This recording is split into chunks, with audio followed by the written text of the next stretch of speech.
Welcome to our podcast, Kristen Jensen. We are so thrilled to have you with us today to talk about this really pertinent topic. And we've already been diving into this before the cameras went on. So I think we both have a lot to say, and I have a lot to learn from you. I have 3 kids at home. One's a teen, and we're getting to that age that pornography is going to come up. I mean, all my kids are school age. They're all on devices. So I think this is very relevant whether you have a very young child or you have a teenager. Like this is something they're going to come across, and how do we have conversations about this? And there has to be an open narrative in our homes. Absolutely. Absolutely, Tammy. Thank you so much for having me on your podcast.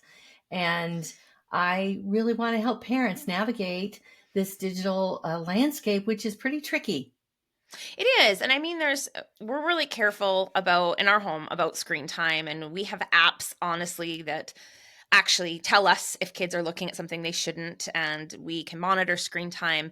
But ultimately, kids go to friends' houses where those parents aren't taking those measures. They're not checking the browser history. They don't have, these notifications that come up that someone is searching something they shouldn't.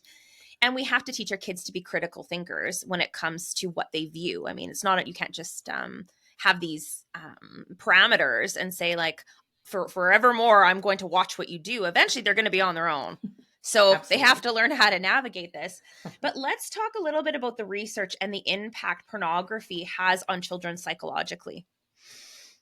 Yeah, so there's quite a growing body of research that shows the impact of the negative mental health impacts on children. But mostly right now, there's a lot on adults. There is some on teens now. And so but as I talk to people like psychologists, people that work with children, people that are in, at least in the States, in the CAC centers, the child advocacy centers who work with kids that have been harmed sexually and also harmed by porn. I am seeing that it it really hurts kids. It can cause feelings of depression, feelings of body hatred, right? Body image issues. It can cause feelings of anxiety. So all of the problems that kids having are having just being on screens are amplified by porn. And why is this?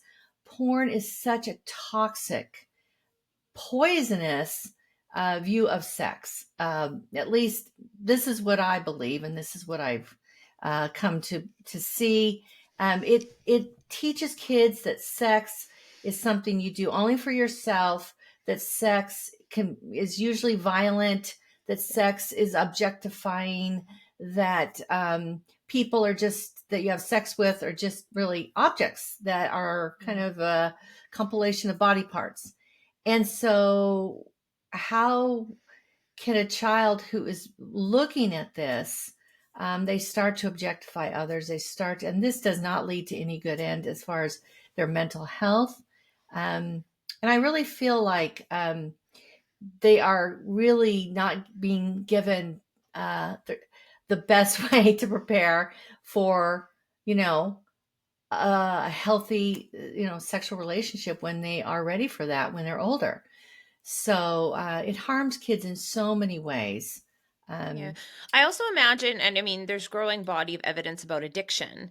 And when we yes, think of addiction, most people think alcohol, they think opioids, they think of, I don't know, cocaine, like they think of all these things, these substances. And what we know is that addiction is related to the dopaminergic pathway in the brain. So it's a neurotransmitter called dopamine. And when people viewed pornography, they get high levels of dopamine because, I mean, sex is a sex drive, sexual impulse is a very normal part of our being a human. But then yes. we amplify it. So we got this screen, we have high amounts of stimulation mixed with sexual impulse, and kids get flooded with dopamine. And so they chase that high. It's a natural high that happens, but we're not supposed to flood kids' brains with this, especially when their brains are underdeveloped. So then comes like I think the issue around the again like this addictive pathways in the brain, and then on top of that you have this objectification. I think that's my biggest piece. Is that's the word that Yeah. comes to mind is Yeah. objectification Yeah. of what should be vulnerable, intimate relationships and how we enter Right. sexual relationships. Right. And even as we were talking about before we hit record about the idea of boundaries and consent. Like with a lot of pornography, there is no somebody asking, is this okay? Are we No. good? Are you ready? Like there's none of No. that. So kids No. don't see that. No. So what is the dance of intimacy is not taught when watching pornography. The So, I opposite. mean, the opposite, right? The opposite. You Violation and take advantage, you taking. violate people. And, I teach kids in my book, Good Pictures, Bad Pictures. Um, you can kick a ball and the ball is an object. It's not going to be hurt. Its feelings are not going to be hurt.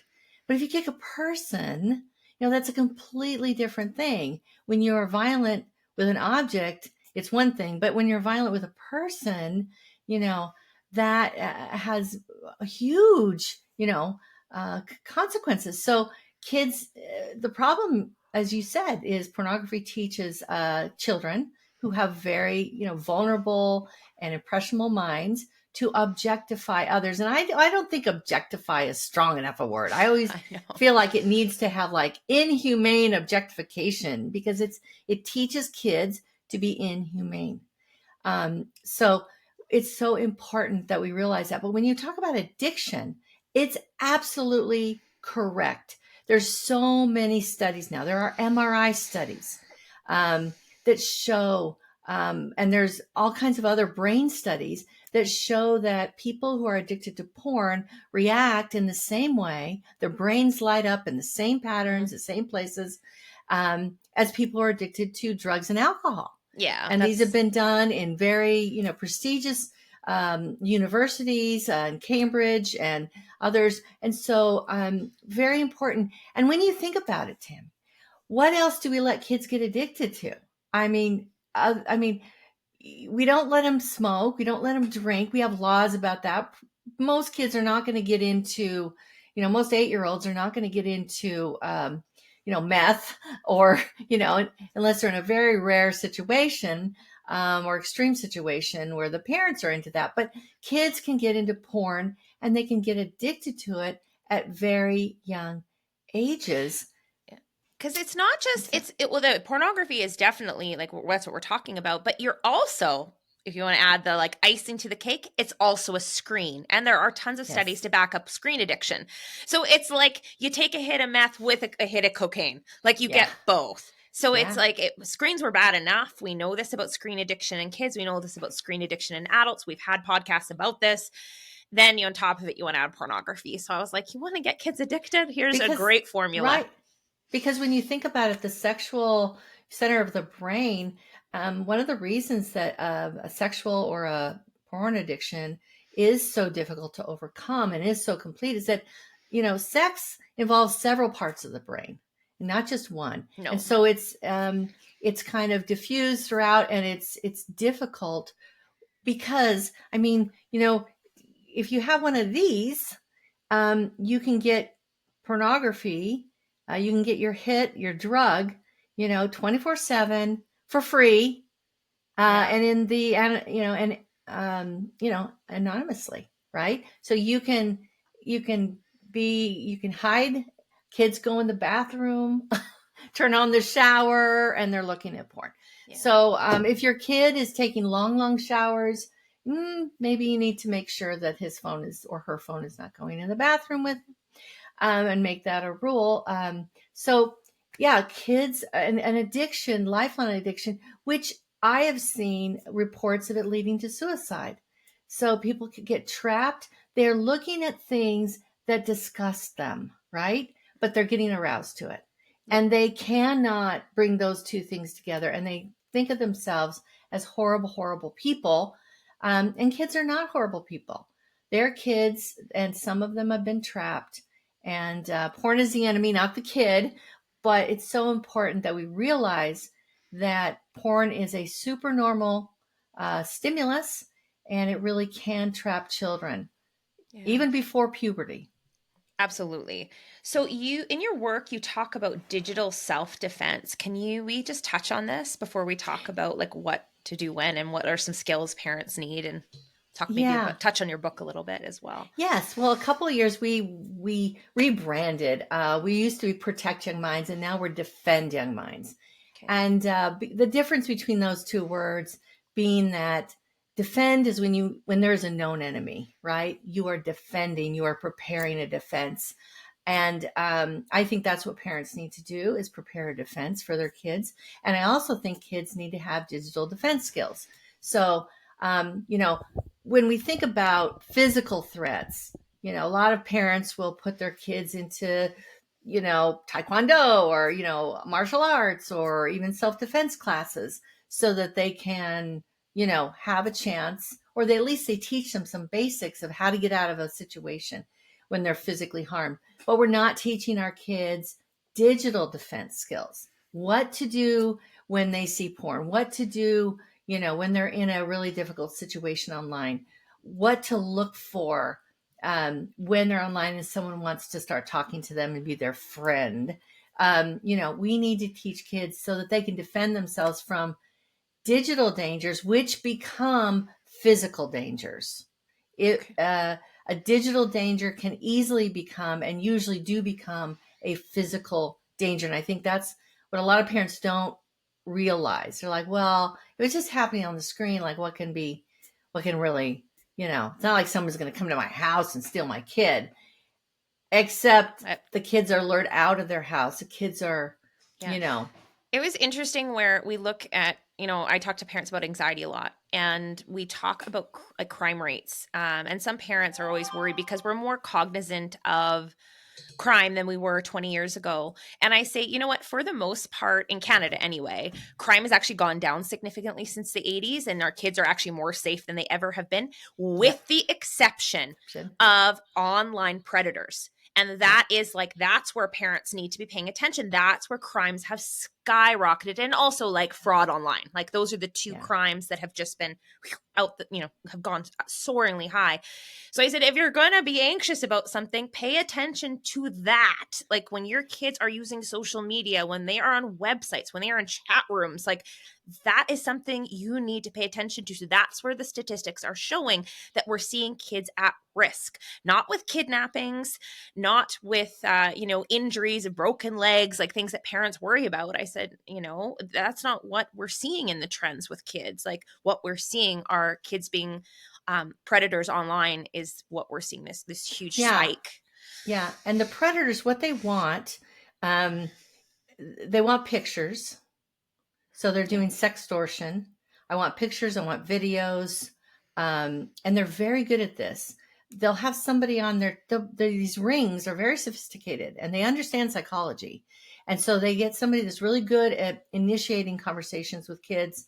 And then it turns over to someone that will get a picture from them and get more and more pictures. And then the third person is the one that, is the extortionist. If you don't send us more pictures, we are going. And now increasingly it's becoming money. So it used to be just more pictures that they could turn in. Now there's a lot of people out there. They get these pictures from kids. They threaten them, and they especially as you're into the teen years, threaten them with exposure if they don't send money. But some of this can turn into kidnapping. There was a case.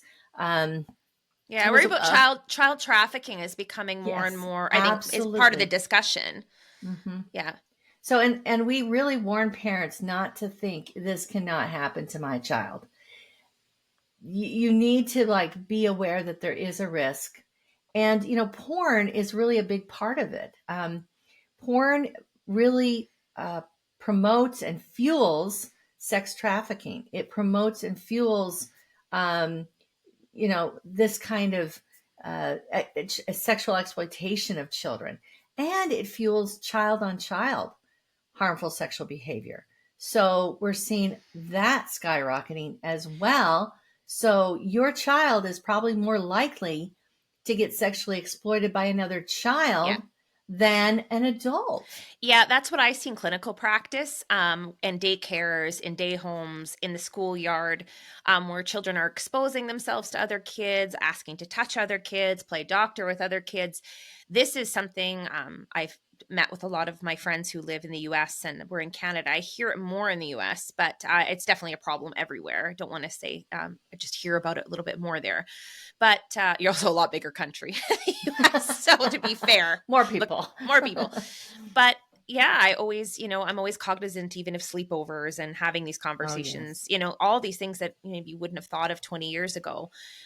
So it does trickle down when we think, when I think of kids acting out on other kids, like the first two things that come to mind to me are, one, did an adult perpetrate against that child? Did it, I guess three things. Did another child perpetrate against that child? Or three, did they see pornography? Those are my three things like I'm thinking about because it's going to be from one of those three things. You know, most parents will say things like, oh, it's kids experimenting and kids will be kids. And there is some element of kids being curious and things feel good in their body. But I hear about some of these acts and I'm like, children don't know about oral sex when they're 5. Like that is not, no. Like there's things that these kids either they saw it or somebody did something to them. That is not children being curious at 5. Like, so, Yeah, Tammy, I hear so many stories of kids acting out on other kids. But I heard a story recently. Last spring, I was at a conference for early childhood educators. And they wanted me to come and talk about my book, Good Pictures, Bad Pictures Junior, which was written for 3 to 6 year olds. And and I will say, my first book was written for 7 to 11, but I had parents coming and asking me to write a simpler, like, picture book. And by the way, there's no bad pictures in it, but a picture book for younger children because they're on devices, right? They get on devices and tablets and whatever, age 2 and 3. So we need to be able to start warning them at that age. Well, I went there to talk about the book, and we also have a wonderful play therapy guide that you can download for free, that comes with the book. And I was able to present that. But we had a, a teacher come in early and talk with us before my class. And she was saying, she goes, when I saw that this class was listed, I was shocked. I was shocked. Like, why would we need to talk to 3 year olds about pornography? She goes, but I had an experience. Someone in her Someone close to her has a 3 year old who they found was taking videos of herself undressing and getting nude. And they were like, uh-oh, this isn't normal. This is weird. Then they found a video of her basically doing sexual acts with the family pet. And she was videotaping this with a device. So they looked and looked. They were trying to figure out, they thought there must be an adult perpetrator involved. They couldn't find it. It was porn. This 3 year old girl had gotten into porn and was doing what children are wired to do, which is imitate what they see adults do. Yeah. So when you have things like this happening to 3 year olds, and that's one story, but it can't be the only story, no, right? absolutely not. And so it's soul crushing, but that's why, and I don't tell these stories to like ruin people's day, but I want parents to understand what they're up against. Yeah. When they allow kids to have access to these devices. I think our audience, the audience we have, are parents and professionals who are trying really hard to do best by their kids. So I think this is pertinent. It's relevant. And like I was saying about crime statistics, it's one of those things where it's like, you know what? I don't like flooding kids with anxiety. I think parents unnecessarily do flood their kids with anxiety about certain things. But here's the one I give permission for parents to be anxious about. I'm like, this topic we need to talk about. And this is where we have to sit up and pay attention. And it's uncomfortable, but it's a conversation we have to have with kids. So let's just, like, that's a beautiful caveat. A nice bridge there would be, what are some tips on how to talk to like a parent or a Yeah. teacher? How would they talk to children about pornography? I got a 7-year-old, a 9-year-old, and a 15-year-old. I am all ears. Let's hear what you Okay. have All to right. say. Yes. Well, I would say the sooner the better, the earlier the better in their age, because you can't control when they're going to see it, right? Yeah. Your 15-year-old has already seen it. Yep. Absolutely sure. Absolutely. And now you just have conversations about, why, some other different conversations with him, or her. I'm not sure the My genders, youngest, but my 7-year-old's a boy, and the other two are girls. okay. The middle and the Okay. oldest are girls. Yeah. So how to talk to kids about pornography. First of all, we have a free guide, very popular, that you can download from defendyoungminds.com. And it is a guide that says how to talk to kids about pornography. It's a quick start guide. I will put that in the bio. I'll put this in the Okay. podcast description for people to look at, as well as your book, because I'm Great. really excited about So, that. so the first thing you want to do is get yourself the facts. So we have 3 steps: get the facts, arm the kids, continue the conversations, right? So get the facts. We have some facts and we have some information, and then how to start conversations with your children. We have some tips on that, where to do this, making sure that they're not like long conversations, using media and things around them to start those conversations. We have a lot of tips on that.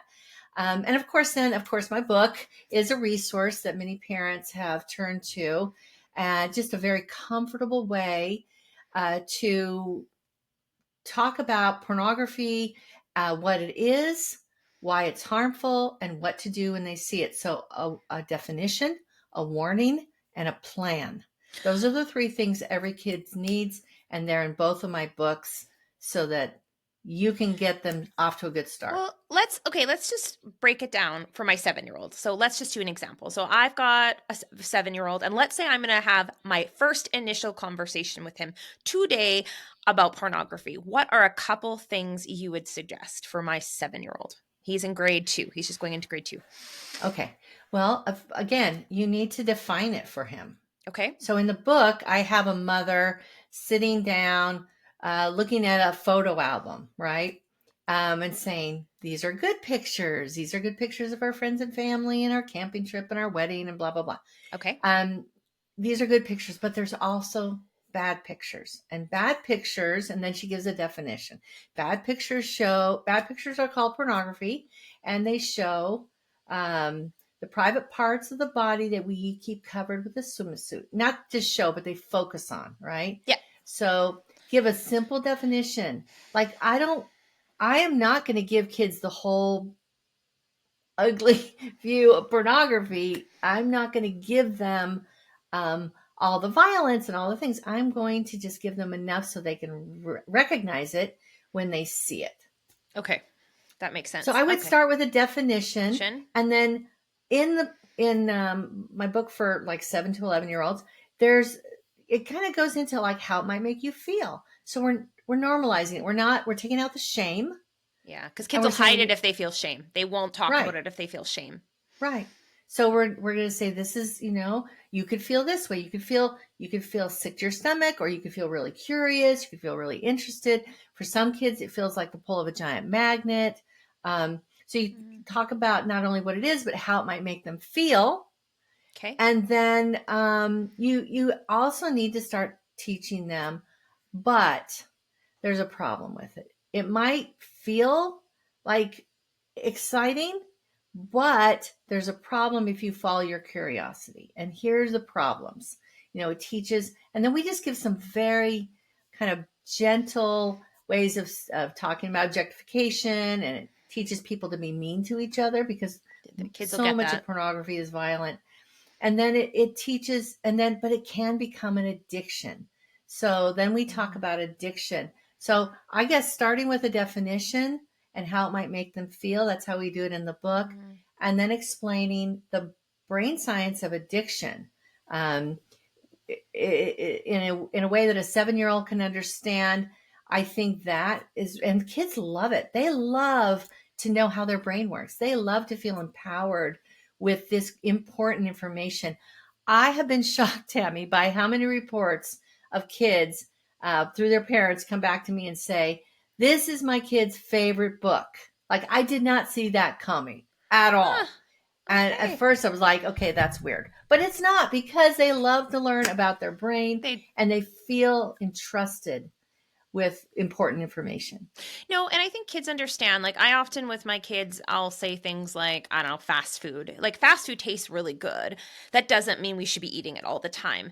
And I think of, I would tell, correct me if I'm wrong. I'm going to just go on a limb here. If I was having this conversation with my son, who's 7, just give context for age, I might say to him, when you're an adult, and mom, like when you're an adult and you love someone, adults do show one another their parts that are under a bathing suit, because we've had the talk about how babies are born. Like, my kids know how sex Right. works.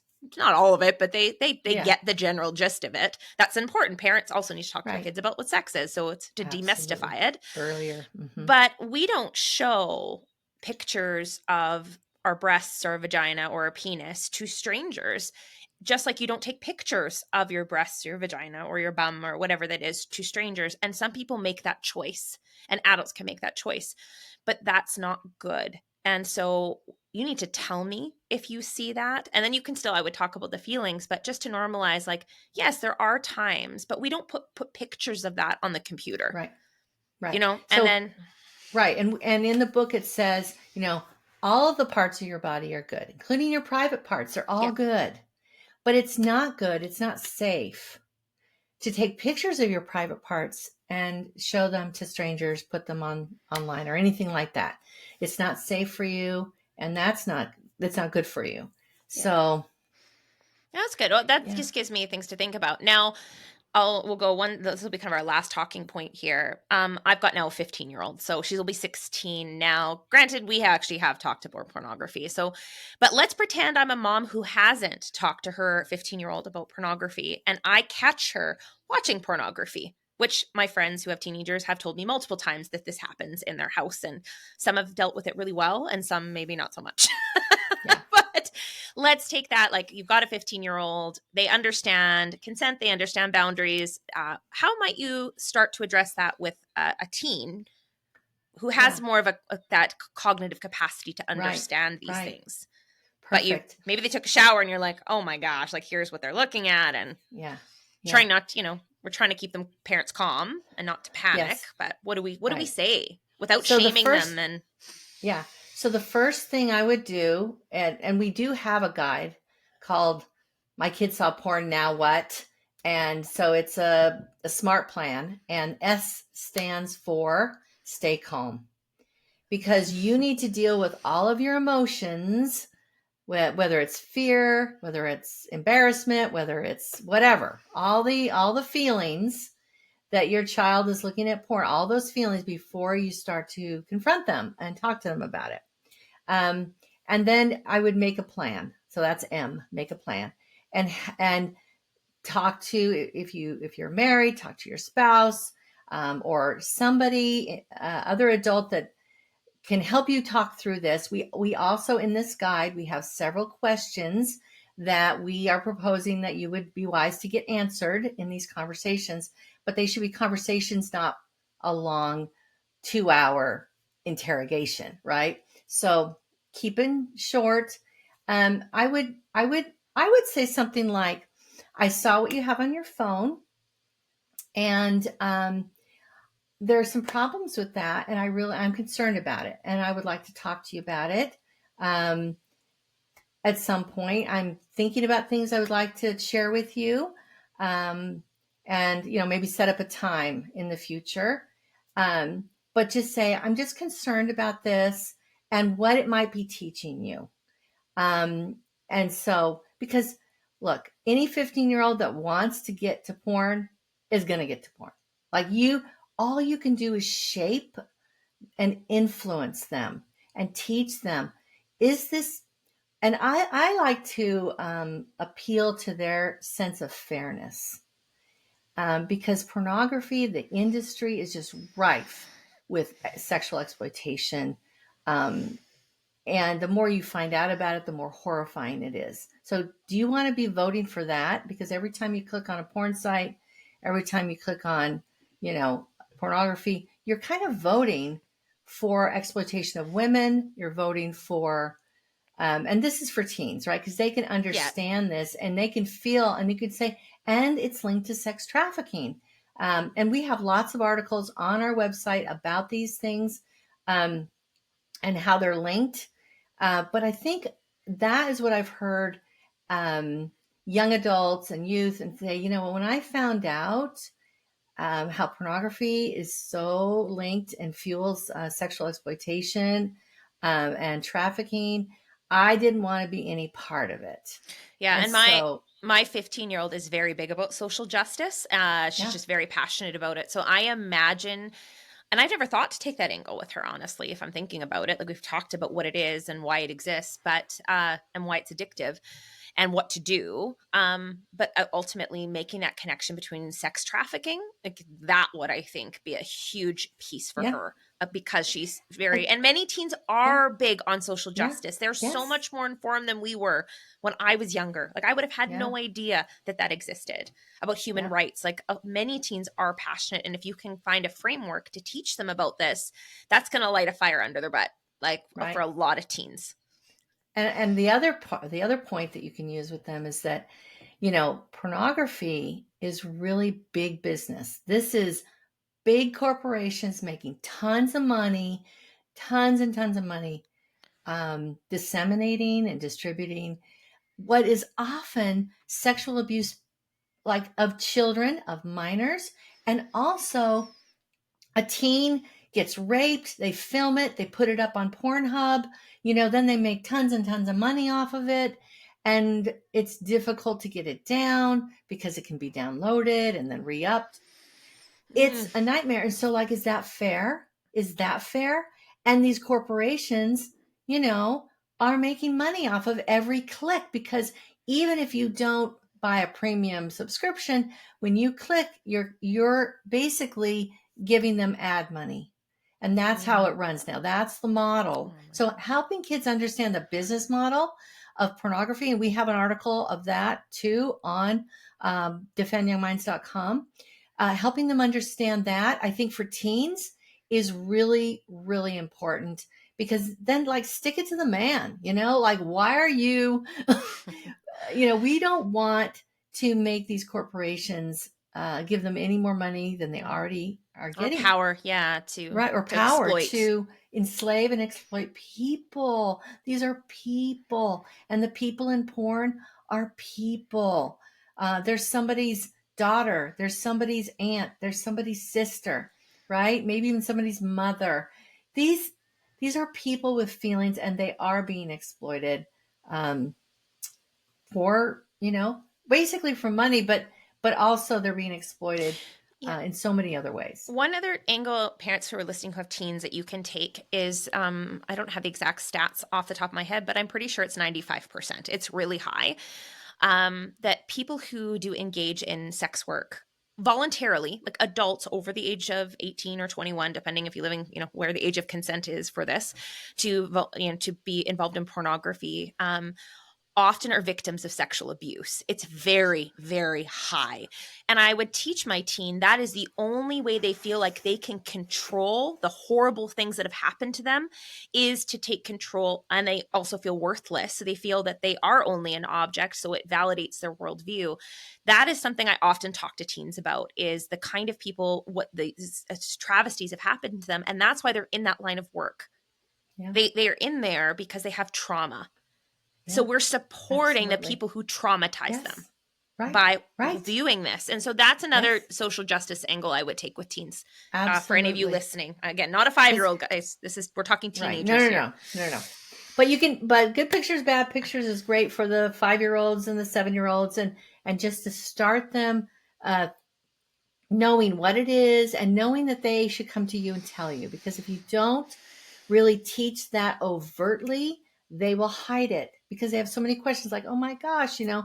I have a story, and I love this story. It's a mom posted this on social media. She said She read good pictures, bad pictures to her 9-year-old.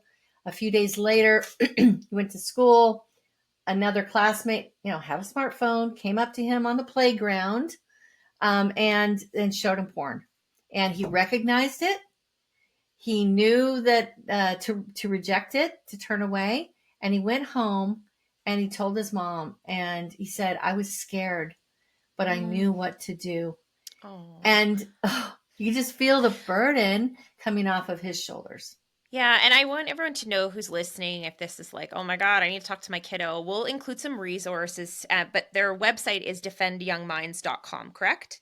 Yes. Yeah, and we will include, if you go to the link in the bio, everyone, we'll also include a link to one of their free resources. We'll figure out which one that is. I need to go through them myself, and I think we're going to probably put some of these on our website because I think this is and Yeah. we've also talked about maybe doing some collaboration. I think this is like, as I'm listening to you, I'm getting angry at, like, not at you, at the industry, and also pumped up thinking like, I think the institute could support your work very much. I think this is important. We need to have more conversations about this.